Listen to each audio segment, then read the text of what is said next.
Fala Sinasef Natal!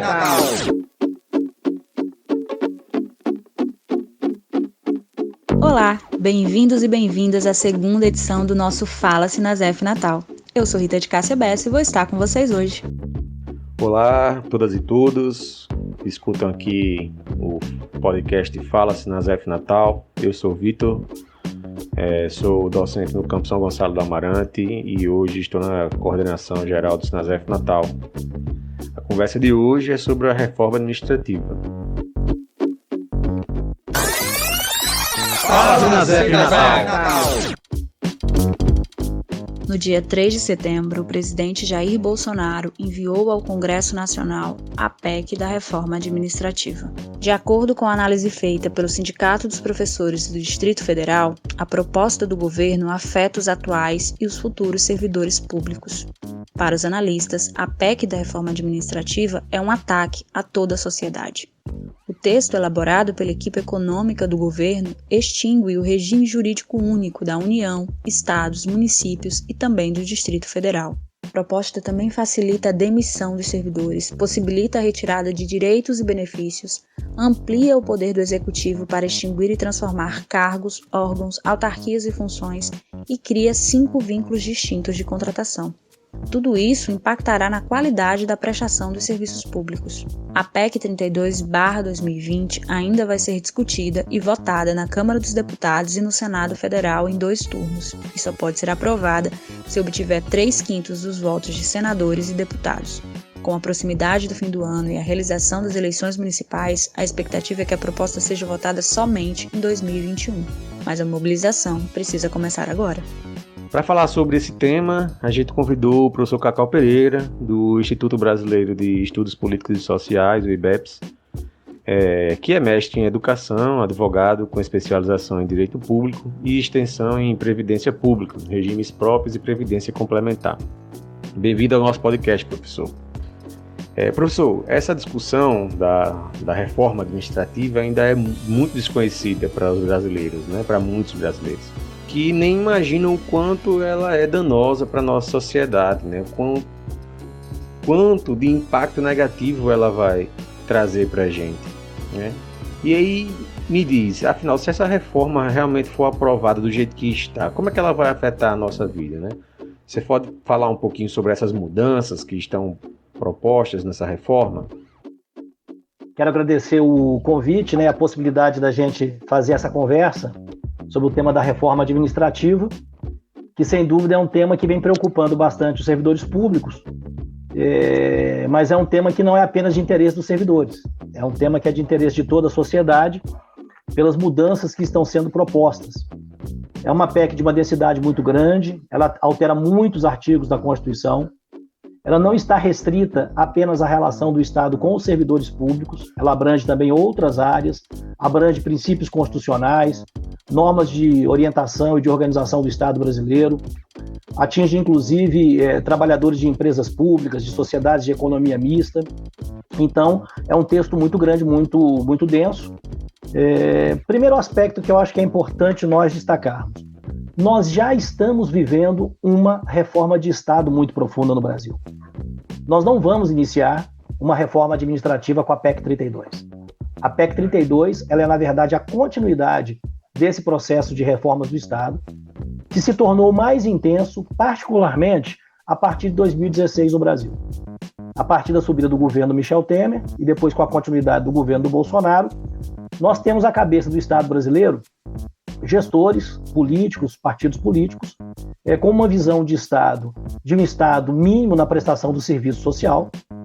E essa visão de Estado, ela está condicionando as reformas que estão acontecendo desde então.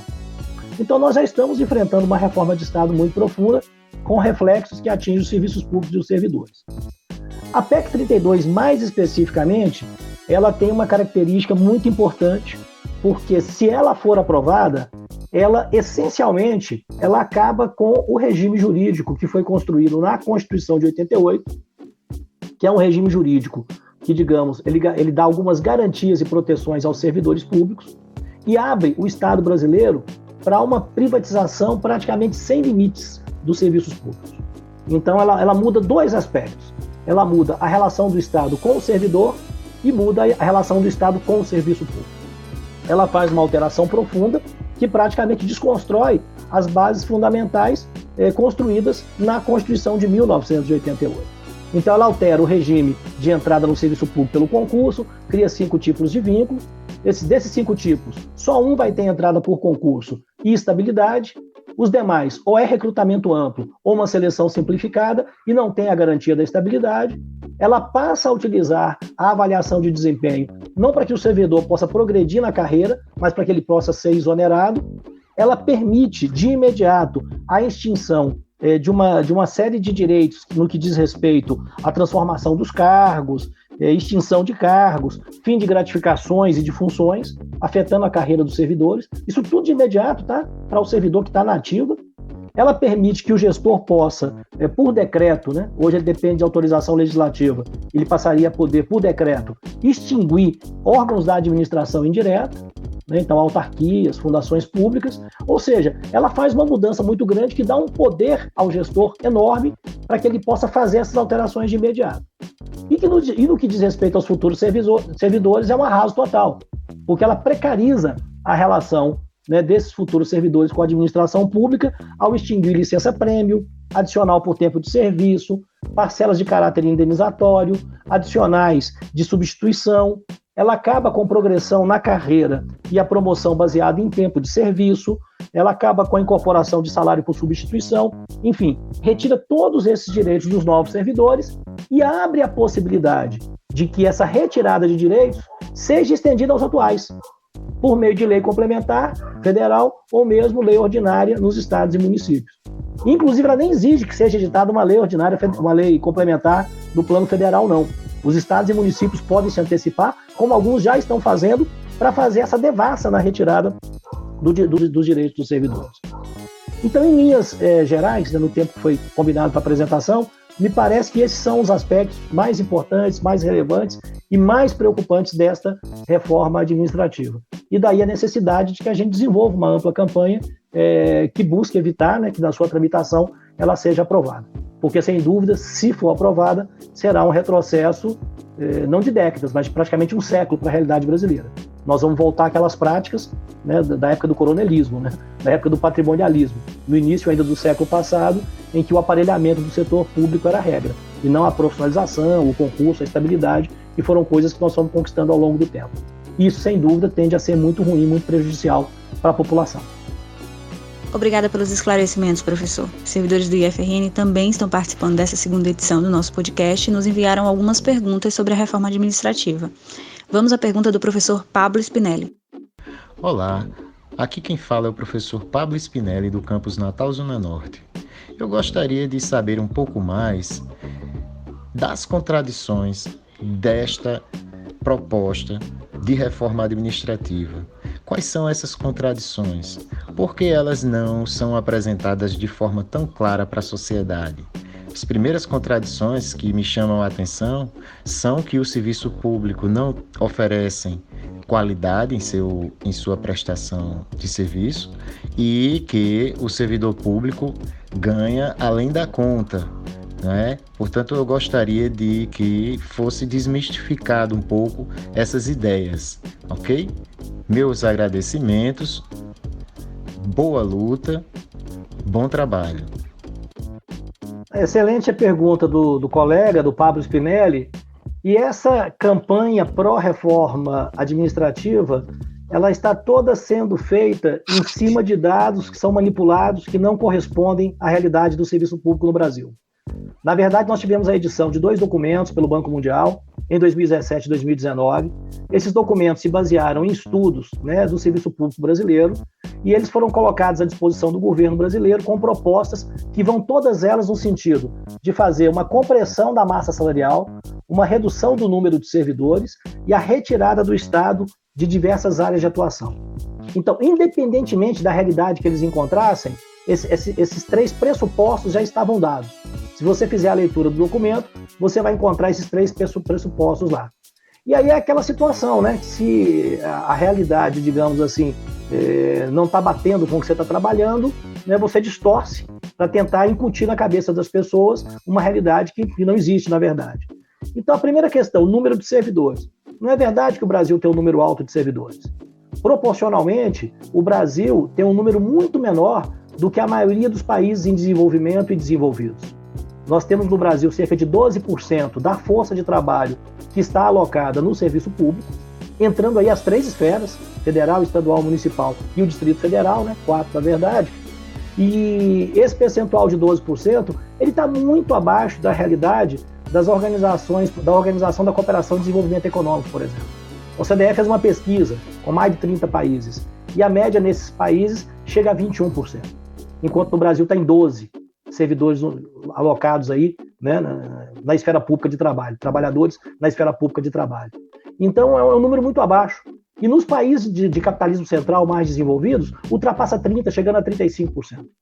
Então esse é o primeiro aspecto. E se você levar em conta que o Brasil não é um país pequeno como a França, como a Alemanha, é um Brasil de uma dimensão continental, é um Brasil com características regionais distintas, é um Brasil que em determinados lugares você não chega por via terrestre.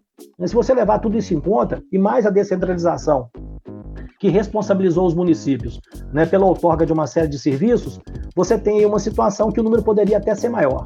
Aliás, nós temos falta de servidores em várias áreas.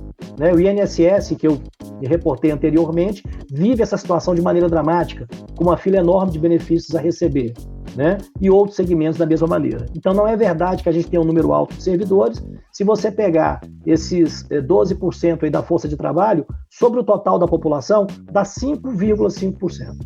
Então é um número pequeno. Para cada 19 pessoas da população, você tem um servidor público. Isso é pouco perante a média mundial, dados da própria Organização de Cooperação e Desenvolvimento Econômico. Segundo aspecto que está sendo muito trabalhado seria a questão dos salários. Que os salários no serviço público seriam absurdamente mais altos do que no restante da iniciativa privada. E aqui nós temos uma situação que a grande massa de trabalhadores do serviço público estão nos municípios. Quase 60% dos 11 milhões e meio de servidores que nós temos no Brasil estão nos municípios. E a média mensal do salário de um servidor público no Brasil, segundo cálculos do próprio IPEA, que é o Instituto de Pesquisas Econômicas Aplicadas, está em aproximadamente R$ 2.200, o que é um salário absolutamente insuficiente para uma família sobreviver com o mínimo de dignidade. Você chega a R$ 3.700 no serviço público estadual, e que também tem um contingente grande de trabalhadores, são 3 milhões e 700 mil, E aí a gente entra naquele que é o grande tema, que na verdade está sendo utilizado. Quer dizer que os servidores têm privilégios, têm salários altos e etc., que extrapolaria o teto constitucional, que tem até 2 férias por ano, como regime, como se um trabalhador da educação, por exemplo, não tivesse a necessidade de um segundo intervalo, O que eles fazem? Eles misturam essa situação com quem tem 60 dias de férias, como são, por exemplo, os magistrados. Eles misturam essa situação com quem ganha acima do teto, que não são os servidores de carreira na sua grande maioria. Você encontra também entre os magistrados salários que extrapolam o teto constitucional, que é de cerca de R$40 mil. Auxílio moradia também é apresentado como se fosse um direito de todos os servidores, quando, na verdade, quem tem auxílio moradia permanente são pouquíssimas carreiras, mais uma vez aí os magistrados, os juízes têm esse direito, os servidores não têm. E como se o auxílio moradia em determinadas situações não fosse um direito. Ele é um direito, inclusive da iniciativa privada.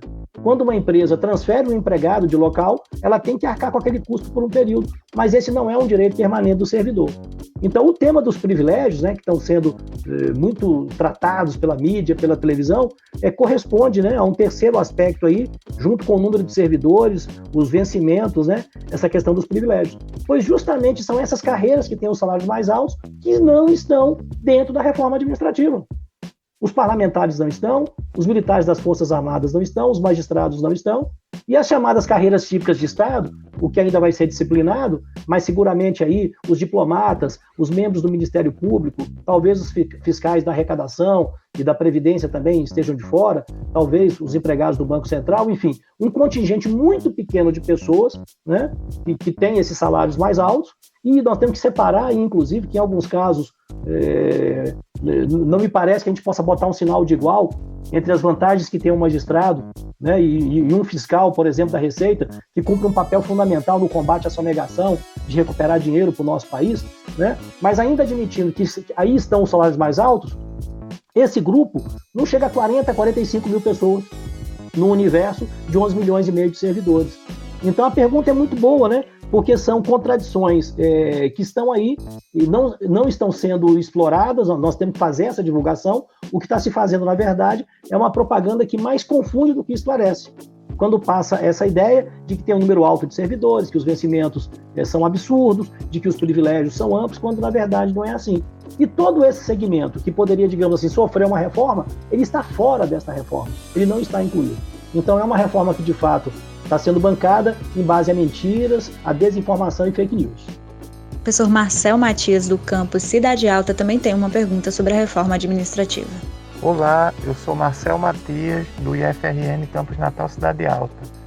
Eu gostaria de saber como a reforma administrativa pode precarizar os serviços ofertados ao público. São vários os aspectos previstos nesta reforma e que podem, digamos assim, precarizar essa oferta do serviço público à população. A própria mudança na forma do recrutamento dos servidores já implica numa maior precarização. Porque hoje, pelo critério de seleção que você tem do concurso público, você justamente recruta os melhores. Então isso vai parar de acontecer, na medida em que o recrutamento vai ser amplo e o gestor vai poder colocar quem ele quiser para prestar o serviço público. Então acho que esse é o primeiro aspecto que nos chama a atenção, porque além de um elemento político que está aí colocado, né, o risco da corrupção, das rachadinhas, mesadinhas, essas coisas que a gente vê acontecendo aí no Brasil, você vai ter uma situação que não serão recrutados os melhores. E isso precariza a oferta do serviço à população. Segundo aspecto que eu destaco em relação a isso, diz respeito à possibilidade do compartilhamento e da cessão dos equipamentos públicos. Porque ao entregar isso para a iniciativa privada, a lógica da iniciativa privada é o lucro. E para se obter o lucro, corta-se os custos da maneira que for possível. Isso foi o significado das reformas que nós já vivemos, com a introdução da terceirização, com a introdução de uma série de elementos de precarização do trabalho do servidor, que fazem com que o custo seja menor, mas em contrapartida, a contraprestação que é feita à população também cai. Então, o segundo aspecto diz respeito, né, a esse elemento que está colocado na reforma de uma maneira muito forte. Destacaria ainda os elementos de desestímulo à carreira que estão colocados aí. Por exemplo, nenhum servidor de carreira atual poder ocupar os cargos de liderança e assessoramento, que vão passar a ser recrutados de maneira ampla, fora, né, do serviço público atual, de maneira ampla pelo gestor. Então, o atual servidor, ao não ocupar essas funções gratificadas, essas funções comissionadas, nós vamos estar abrindo mão de pessoas que se especializaram, que atuaram durante anos e anos no serviço público e que, em regra, seriam aquelas mais qualificadas para estar à frente desses cargos de chefia. Então, esse é um outro elemento importante. O fim das escolas de aperfeiçoamento de formação também é um outro elemento que está na PEC, como elemento de economia, né, que eles querem fazer, e que também vai fazer com que a formação dos servidores ela decaia e a prestação do serviço feito à população ela tende a ser pior. Então, assim, citei aqui 4 exemplos, poderia citar muitos outros ainda, mas o sentido geral dessa reforma, infelizmente, é um sentido de precarização. Precarização das condições laborais, precarização do serviço que é ofertado à população e aparelhamento amplo da instituição estatal pelos gestores. Então, isso aí, sem sombra de dúvida, leva a uma precarização da oferta do serviço público, desvirtua o papel do Estado, né, daquilo que ele queria fazer, porque o sentido do serviço público não é a busca do lucro. Logicamente que o serviço público busca trabalhar com critérios sérios, não tem que gastar em demasia, ninguém estaria aqui a defender que não fosse algo eficiente, né? Isso se busca o tempo inteiro. Mas isso não pode ser feito às custas de precarizar. Né? Um médico, por exemplo, não vou fazer um determinado exame porque o custo é alto e não consegue chegar a um diagnóstico preciso daquele trabalhador que foi ao SUS. Né? Ou não vamos comprar determinados equipamentos para economizar e vamos deixar de ter uma oferta melhor do ensino numa determinada escola por conta disso. Então, são todos elementos que estão colocados na PEC e que confere a ela esse caráter extremamente precarizante. Então, a pergunta também muito boa, né? E espero que com esses elementos a população tenha um pouco a ideia, né, da dimensão daquilo que se pretende fazer com essa reforma. A servidora aposentada Marieta Maia tem uma pergunta muito interessante relacionada aos aposentados. Gostaria de saber se essa reforma administrativa atinge também aos aposentados. E caso ela atinja, de que forma ela vai atingir, que sentido? Marieta. Excelente pergunta da Marieta, né? Excelente pergunta. Bom, enfim, eu vou tratar aqui do servidor aposentado especificamente como servidor público, porque como cidadão, como alguém que precisa do serviço público, eu já dei todos os exemplos de como ele será afetado, né? Então vou tratar aqui mais especificamente no que diz respeito aos seus direitos, às suas garantias atuais. Eu queria destacar 2 elementos.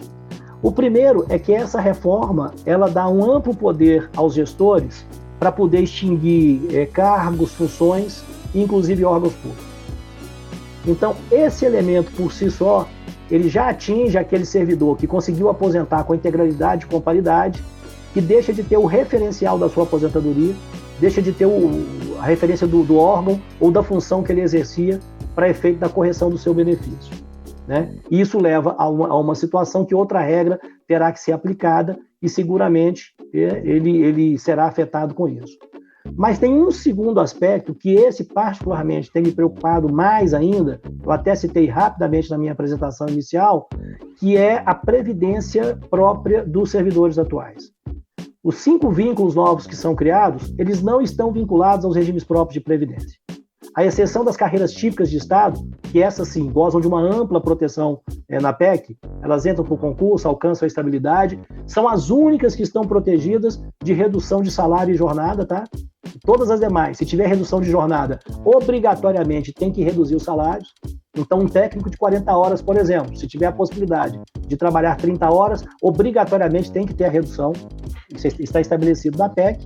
E só ficou de fora, né, disso as carreiras típicas de Estado. O que a PEC prevê em relação ao regime previdenciário? Os novos vínculos. Ou o servidor já entra diretamente no regime geral de previdência, ou ele entra no regime próprio e depois ele pode fazer uma opção.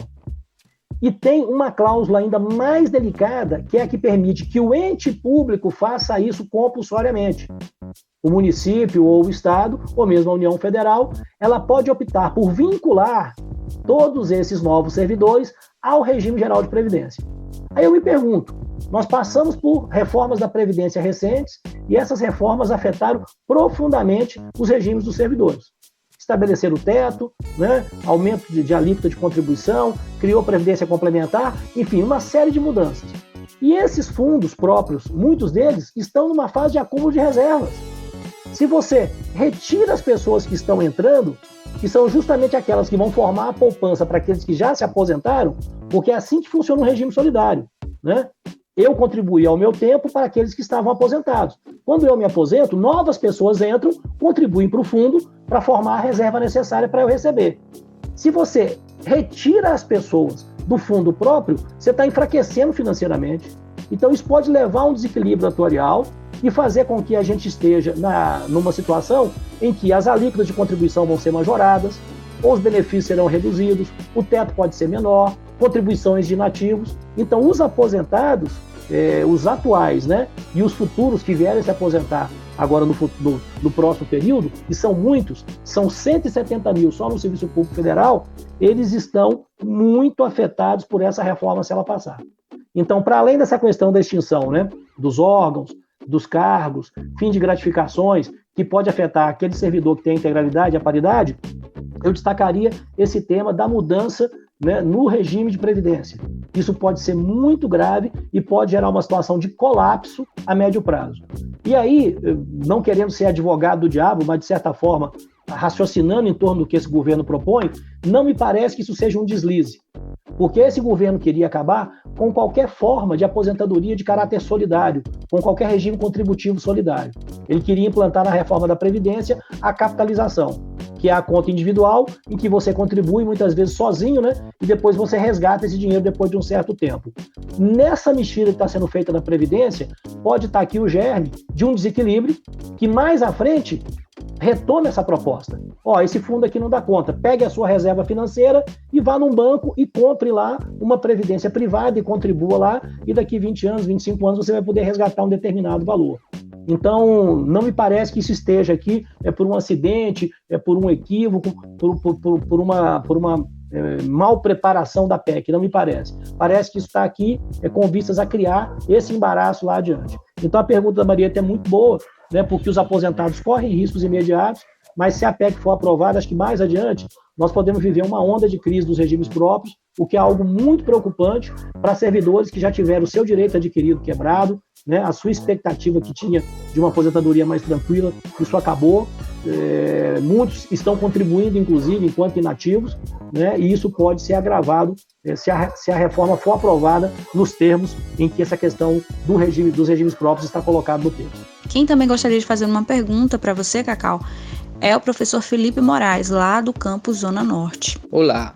Muito se fala da perda da estabilidade que vai vir no pacote da reforma administrativa, ao que algumas pessoas, de maneira muito mesquinha, rebatem. Sim, mas é só para os futuros servidores e não para os atuais. Eu gostaria que vocês esclarecessem de que maneira essa perda de estabilidade vai se dar, caso a reforma seja aprovada, e como isso afeta negativamente, pelo menos eu imagino que seja negativamente, o serviço público brasileiro.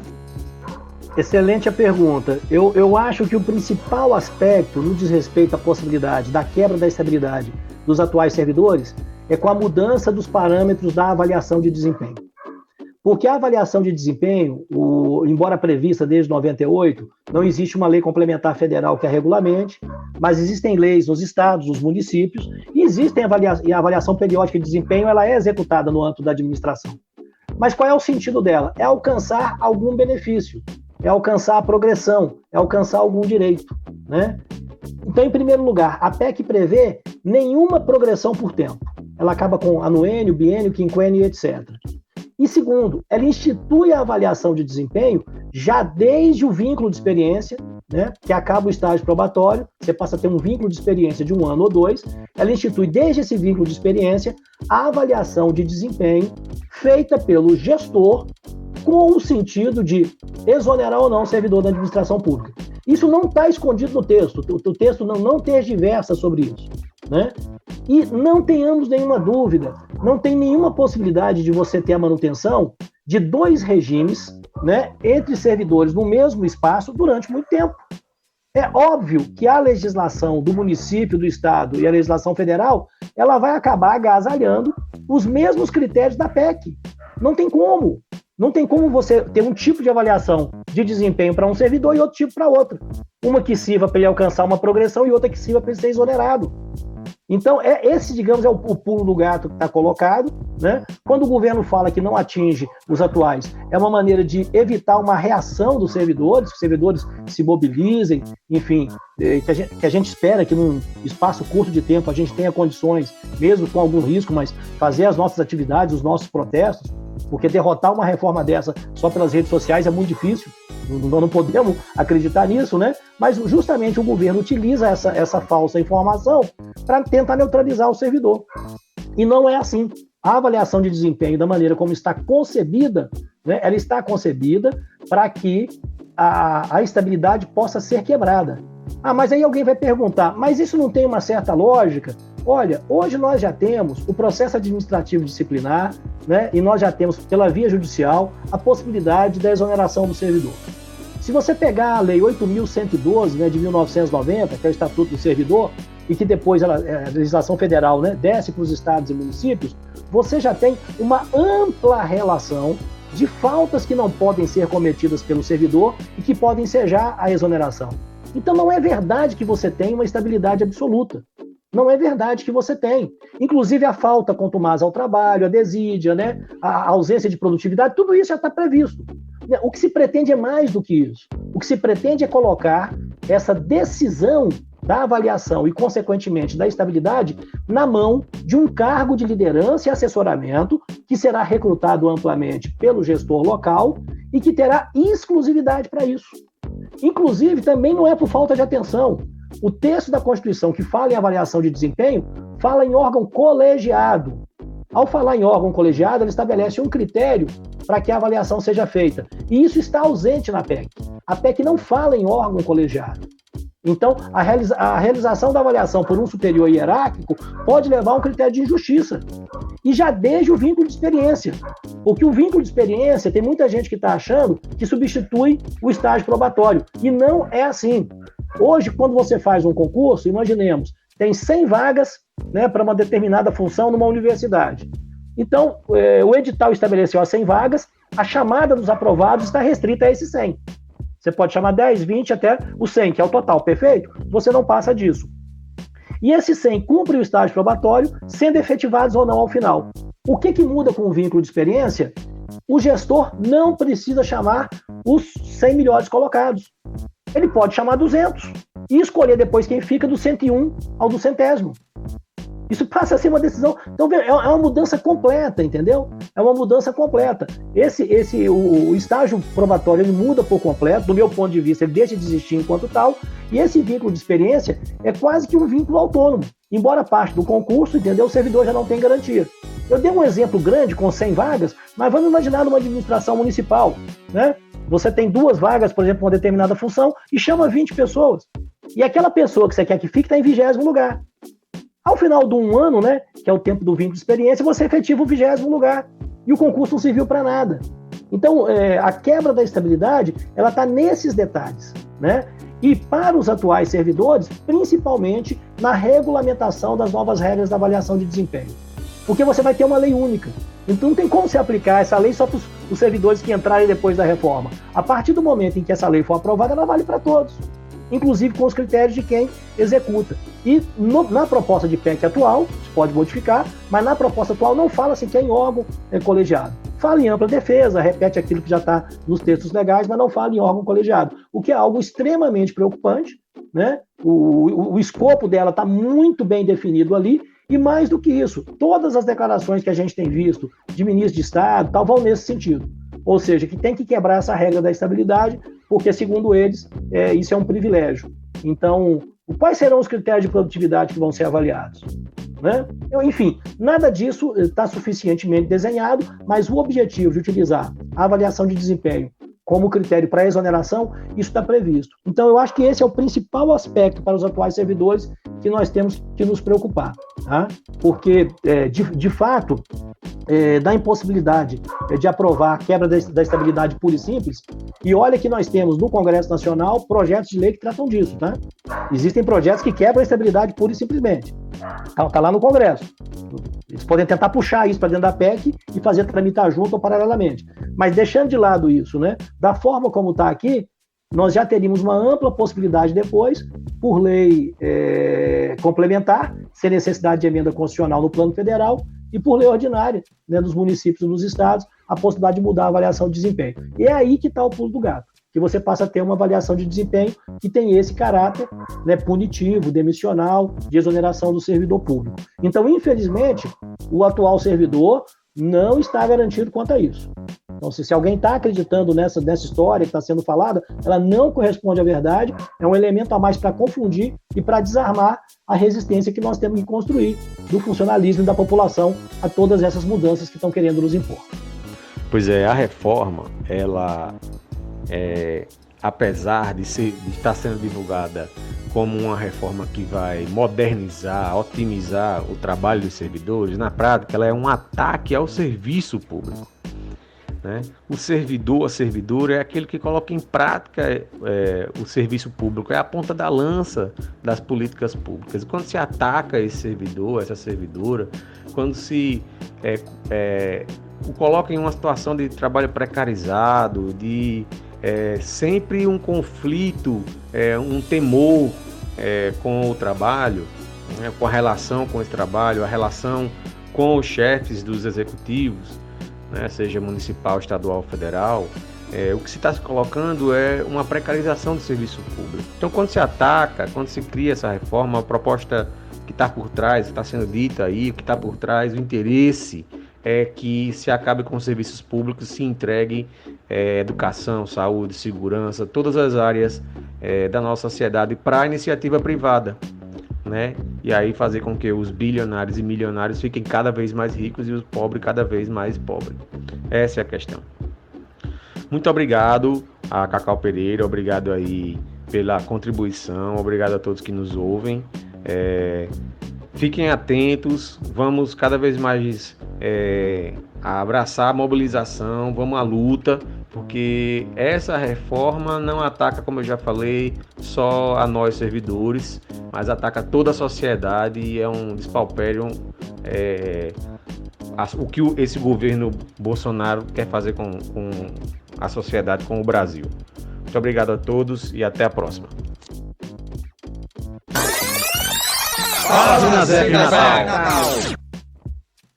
E agora, para a gente renovar um pouco as nossas esperanças depois dessa discussão tão espinhosa que é a reforma administrativa, vamos iniciar o nosso quadro cultural com o professor Miro Filho, do campus Ipanguaçu. Poesia Esperançar com o sertanejo. Esperançar é acordar para o novo mundo, é buscar bem lá no fundo o sentido de amar. Esperançar é se alegrar com o agricultor que agora já vovô aprendeu beabá.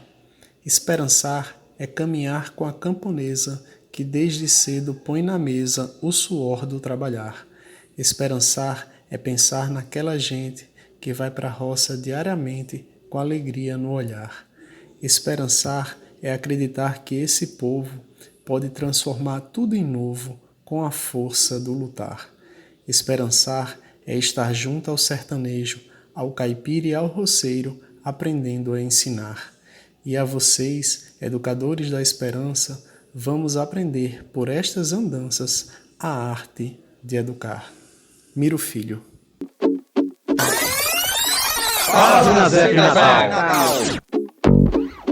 Ficamos por aqui e agradecemos você que esteve conosco nessa segunda edição do Fala Sinasef Natal. Aproveite e acesse o nosso site. Lá você encontra mais detalhes e informações sobre todos os assuntos de interesse da categoria. E não esqueça, você também pode acompanhar o Sinasef pelas redes sociais. Curta, comente, compartilhe e interaja sempre com a gente. Venha você também participar do nosso podcast. Envie suas dúvidas, sugestões, críticas e vamos construir junto esse canal, que é mais uma forma do Sinasef chegar junto aos seus servidores e servidoras. Um abraço. Fala Sinasef Natal.